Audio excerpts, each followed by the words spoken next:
आरव नाम का एक लॉर्डर डेचका था। उसके पिता की लोहे की दुकान थी।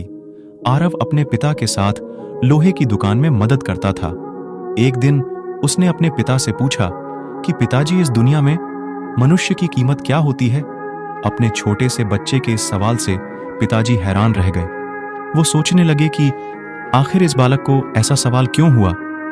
पिताजी ने अपने बेटे को कहा कि बेटा, किसी भी मनुष्य की कीमत को आंकना बहुत ही मुश्किल होता है, क्योंकि उसकी कीमत अनमोल होती है। बेटे ने पूछा, वह कैसे पिताजी? अगर सभी मनुष्य की कीमत अनमोल होती है तो फिर कोई अमीर, तो फिर कोई गरीब क्यों होता है? किसी को कम रिस्पेक्ट मिलती है तो किसी को ज्यादा क्यों मिलती है?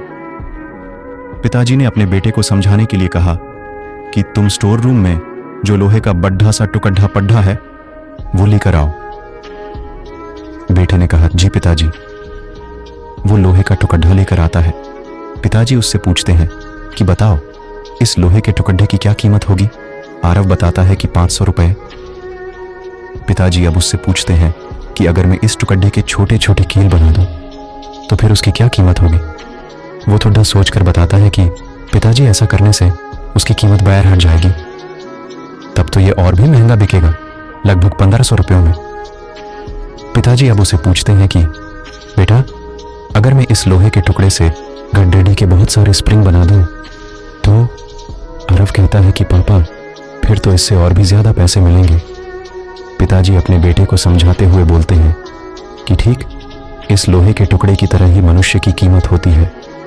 मनुष्य की कीमत भी इसमें नहीं होती है कि अभी वो क्या है, बल्कि इसमें होती है कि वो अपने आप को क्या बना सकता है।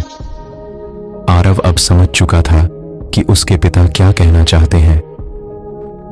दोस्तों, हम भी अपनी कीमत आंकने में कई बार गलती कर देते हैं। हम अपने प्रेजेंट स्टेटस को देखकर अपने आप को वैल्यूलेस और मीनिंगलेस मानने लगते हैं। हम ये नहीं सोचते हैं कि हम अपने आप को क्या बना सकते हैं और हम अभी क्या है उससे अपने आप की कीमत आंक लेते हैं।